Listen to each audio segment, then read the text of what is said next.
За последние 3 недели число заболевших COVID-19 в республике снизилось в разы. И связаны такие данные с ужесточением ограничений в стране. Они действуют до 10 февраля. Благодаря улучшившейся эпидобстановке сегодня есть возможность говорить о некоторых послаблениях и обсудить пункты проекта распоряжения о мерах по защите здоровья населения Абхазии от COVID-19.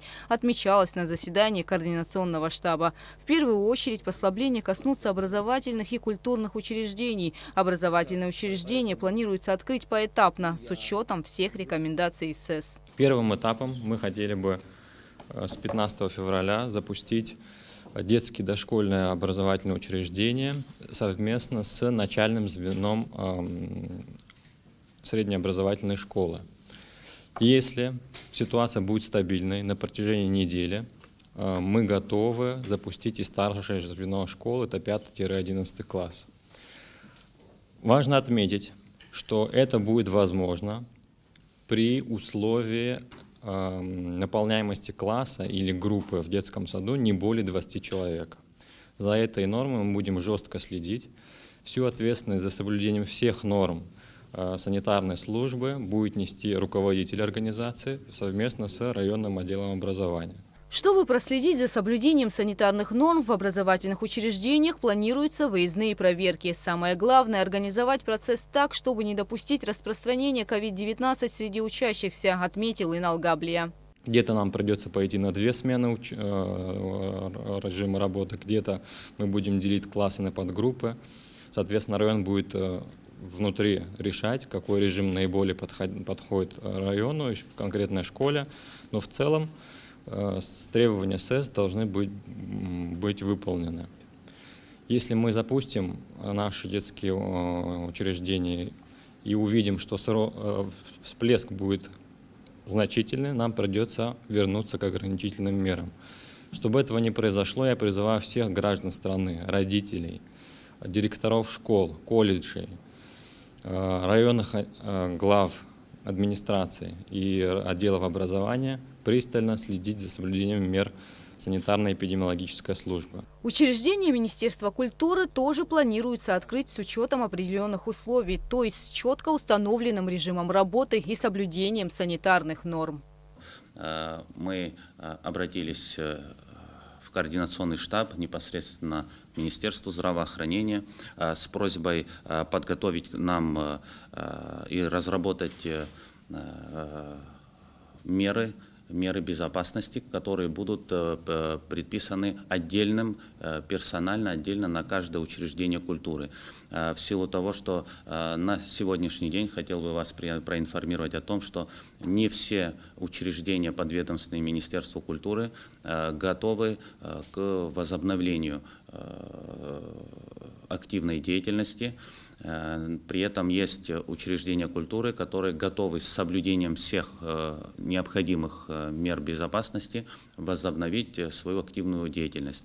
Что касается учреждений общепита, то планируется разрешить работу объектов питания, находящихся на открытом воздухе, но с соблюдением всех санитарных норм. Несмотря на то, что на сегодняшний день заболеваемость в республике снизилась, тяжелых больных все же много, отметил министр здравоохранения Томас Цахнаки. И поэтому специалисты пришли к единому решению. Оставить практически все ограничительные мероприятия, как они были, за исключением школьных учреждений, как это было сказано сегодня на заседании штаба. Ну и, безусловно, тут Министерству здравоохранения достаточно широкие полномочия даны в части подготовки нормативных актов по регулированию работы образовательных, культурных учреждений, системы общепита и так далее, установленные сроки и возможности его более жесткого контроля, как это было сказано.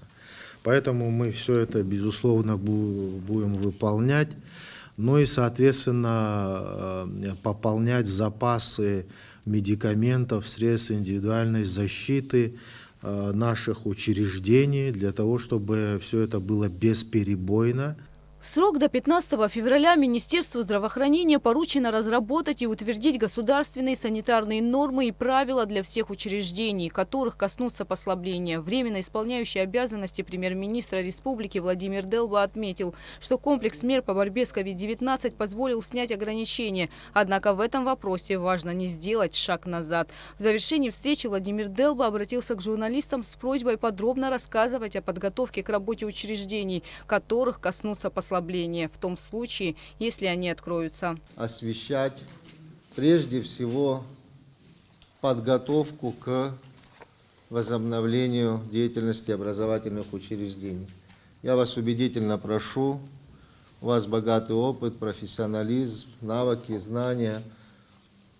Обязательно это нужно освещать широко, как готовиться, чтобы мы потом не обсуждали вопросы о том, что вот там у нас что-то не то, и ту школу мы не можем, той школе мы не можем дать разрешение на работу. Эти, в том числе, нюансы, возможные недоработки, а может быть наоборот, друг с другом поделятся опытом, когда увидят, в том числе в публичном информационном пространстве, на национальном телевидении. Поэтому в этой связи хотел бы попросить вас, если вы не возражаете, пошире освещать подобные мероприятия. Проект распоряжения о мерах по защите населения Абхазии от COVID-19 будет направлен на рассмотрение к президенту. Гугут Сабардани, Алексей Гухава, Абхазское телевидение.